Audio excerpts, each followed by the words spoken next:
جو کھڑے اور بیٹھے اور لیٹے ہر حال میں اللہ کو یاد کرتے اور آسمان اور زمین کی پیدائش میں غور کرتے اور کہتے ہیں کہ اے پروردگار تو نے اس کائنات کو بے فائدہ نہیں پیدا کیا، تو پاک ہے، تو قیامت کے دن ہمیں دوزخ کے عذاب سے بچائیو۔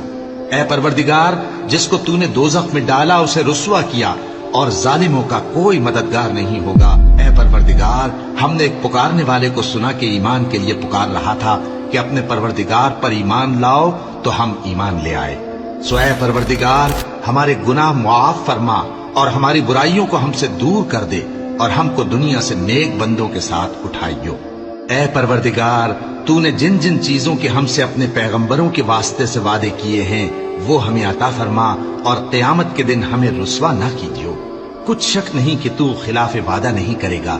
تو ان کے پروردگار نے ان کی دعا قبول کر لی اور فرمایا کہ میں کسی عمل کرنے والے کے عمل کو مرد ہو یا عورت ضائع نہیں کرتا۔